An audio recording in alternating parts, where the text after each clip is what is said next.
नमस्ते सम्पूर्ण साथीहरुमा। आज चाहिँ मैले विश्वको इतिहासको सम्पूर्ण नोट्सहरु अथवा भन्नाले यसको केही कन्सेप्ट अथवा यसको कुनै फ्याक्ट्सहरु लिएर आएको छु। होप सो हजुरले यो भिडियो मन पार्नुहुनेछ। ल ढिलो नगरी सुरु गरौँ है त। ल विश्वको इतिहासमा चाहिँ हामीले खासमा विश्वको इतिहासमा पढ्ने के हो, विश्वमा घटेको घटनाको वर्णन हो नि त हामीले पढ्ने इतिहास हो नि त विश्वको इतिहास। अनि यसलाई चाहिँ हामीले पञ्चम वेद पनि भनेर मानिन्छ। अनि विश्वको इतिहासका पिता भनेको हेरोडोटस हुन्। हेरोडोटस हामी सबैलाई थाहा छ। अनि आधुनिक इतिहासका पिता हुन् विलियम स्टब्स। अनि फेरि वैज्ञानिक इतिहासका पिता चाहिँ थ्योडिसाइडिस। अब यसलाई चाहिँ मैले कसरी सम्झिन्छु भन्दाखेरि मैले कसरी सम्झिन्छु भन्दा सिउडी भनेर के सिउडी भन्दाखेरि के थ्योडिसाइडिस। अनि फेरि इतिहासको बत्ती भनेर कुन ठाउँ चिन्छ युनान ग्रिसको युनान भन्ने ठाउँलाई। अनि हिस्ट्री शब्द चाहिँ कुनबाट हिस्टोरिया शब्दबाट आएको हो। अनि हेरोडोटसले लेखेको प्रमुख कृति अथवा प्रसिद्ध कृति चाहिँ कुन हो प्रसियाको युद्ध हो। ल अब विश्वको इतिहासको वर्गीकरणको बारेमा पढौँ है त हामीले। अब विश्वको इतिहासको वर्गीकरण पढ्दाखेरि सबभन्दा प्रथम नम्बरमा आउँछ प्राग ऐतिहासिक युग।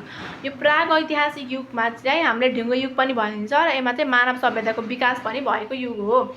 अनि यो प्राग ऐतिहासिक युगलाई चाहिँ हामीले अझ दुई भागमा वर्गीकरण गरिन्छ, दुई भाग है त। अनि यो चाहिँ के हो, एउटा नवपाषाण युग, यो चाहिँ पूर्वपाषाण युग। यो पूर्वपाषाण युग चाहिँ 10,000 सालभन्दा पहिला हो हैन। अनि त्यसपछि फेरि यहाँ थोरै मिस्टेक भएको रहेछ, सरी गाइस। यो पूर्वपाषाण युग हो। अनि यो चाहिँ नवपाषाण युग। ल नव भनेपछि यो चाहिँ यहाँ एउटा के भयो भन्दा यहाँ चाहिँ के मिस्टेक भएको छ, यो 6000 वर्ष पहिला हो। अनि यो चाहिँ 10,000 वर्ष पहिला हो। ल साथीहरु यो आई एम भेरी सरी कि यहाँ मैले यस्तो लेख्दाखेरि चाहिँ हल्का यताउता मिस्टेक गरेछु कि हैन। यो पूर्वपाषाण युग हो, यो चाहिँ नवपाषाण युग है। यो नव हो है साथीहरु, मैले फेरि रिपिट गर्दैछु, नव हो यो, नबुझेपा नव हो ल यो। अनि पूर्वपाषाण युग चाहिँ 10,000 वर्ष पहिलेदेखि सुरु भएको थियो भने, अनि यो नवपाषाण युग चाहिँ ढुङ्गाको हात हतियार प्रयोग गर्ने युग हो।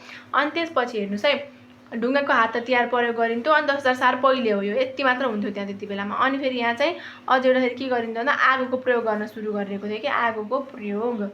लेख्नु अहिले त साथीहरु, यो तपाईहरु लेख्दै पढ्नु भयो भने झन् तपाईलाई याद हुने सम्भावना सबभन्दा धेरै हुन्छ। अथवा तपाईले चाहिँ धेरै नलेज गेन गर्नुहुन्छ। तपाई अरु वेबसाइटहरुमा जान पर्दैन यसको लागि पढ्नको लागि, अथवा कुनै बुकहरु किने पनि अलमल हुन्छ नि त। मैले त्यसलाई सटिक नोटमा रूपान्तरण गरेको छु।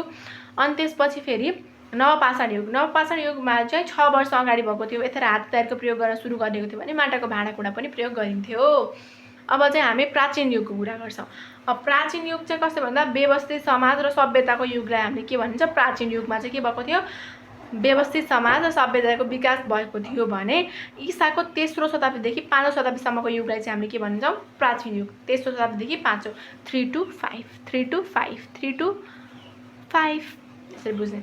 मानिसले पढ्न लेख्न सुरुवात गरेको पनि यही प्राचीन युगमा मानिसले पढ्न लेख्न सुरुवात गरे, व्यवस्थित समाज बनाउन थाले। ईसाको 300देखि 4औं अनि पशुपालन र कृषिको सुरुवात भयो है त। अब प्राचीन युग पछि हाम्रो अर्को आउँछ मध्ययुग भनेर। मध्ययुग चाहिँ के भन्दा रोम संग्रामको पतनपछि अमेरिकाको पहिचान भएपछि चाहिँ मध्ययुगको सुरुवात भएको मानिन्छ के।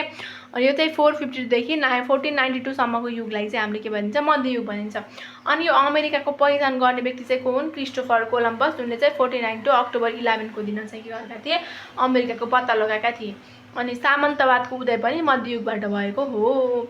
ल अब चाहिँ आधुनिक युगमा, आधुनिक भनेको ईसाको 13औं शताब्दीदेखि 16औं शताब्दीलाई के भनिन्छ आधुनिक युग भनिन्छ। यो चाहिँ पुनर्जागरणको युग हो। पुनर्जागरण युग भनेको के हो भन्दाखेरि पुनः बिउजनु अथवा कुनै पनि कुराको वैज्ञानिक तथ्य थाहा पाउनु हो। अनि इटालीको दाँतेको जन्म जस्तै 1265 पछि के भन्छ आधुनिक युगको सुरुवात भएको मानिन्छ के। कलाको युग, यसलाई चाहिँ कलाको युग भनिन्छ। अनि आधुनिक वास्तुकला भनेको सेन्ट पिटर्सको चाहिँ गिर्जाघर हो, यो रोममा चाहिँ अवस्थित छ यो। अनि उत्कृष्ट वास्तुकला विषयको हुन् फिलिपी ब्रुनलेस्की हुन् उनको। अनि फेरि अब उत्कृष्ट कलाहरुमा चाहिँ हाम्रो मोनालिसाको पेन्टिङ, यो मोनालिसाको पेन्टिङमा के खास बात छ भन्दाखेरि हामीले यसलाई आफ्नो जस्तो मुडमा हेर्यौं त्यो फोटो पनि त्यस्तै मुडमा कन्भर्ट हुन्छ।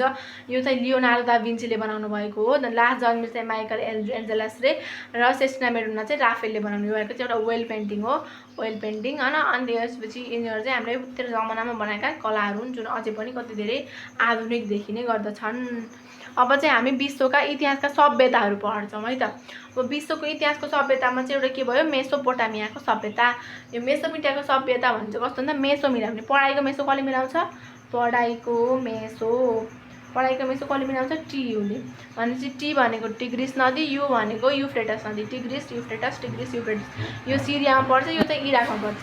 अनि यति बेलामा चाहिँ के भएको थियो भन्दा अङ्कको ज्ञान हुन थालेको थियो, समय गणना सुरु भएको थियो, पूजापाठको सुरुवात भएको थियो, पुरानो सभ्यता हो यो, दायाँबाट लेख्ने लिपिको प्रचलन आएको थियो, अनि सम्राट र शासकको उदय भएको थियो। बुझ्नुभएको छ नि यहाँसम्म त। सिन्धु घाटको सभ्यता। सिन्धु घाटको सभ्यता चाहिँ सिन्धु र रावी नदीको यो सिरा भनेर चाहिँ हामीले याद गर्न सकिन्छ। यसको किनारामा भएको यो चाहिँ जुन दुईवटा नदी चाहिँ कहाँ भन्दा पाकिस्तानमा छ। अनि पाकिस्तानमा चाहिँ के भएको, यही सिन्धु घाटको सभ्यताबाट चाहिँ हिन्दू धर्मको स्थापना भएको, अनि तामाखानीको उत्खनन पनि भएको। यहाँबाट चाहिँ मैले एउटा कुरा के भन्न चाहेँ भन्दाखेरि सबैभन्दा पहिले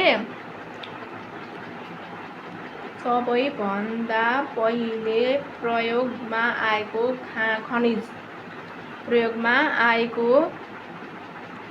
खनिज भनेको तामा हो है। अनि तामा हो, तामाखानीको उत्खनन पनि सिन्धु घाटको सभ्यताबाट भएको हो। अनि चित्रकलाको विकास पनि यहीँबाट भएको र मुख्य पेसा चाहिँ त्यति बेला के थियो, पशुपालन थियो। र यसको अर्को नाम चाहिँ हरप्पा सभ्यता हो।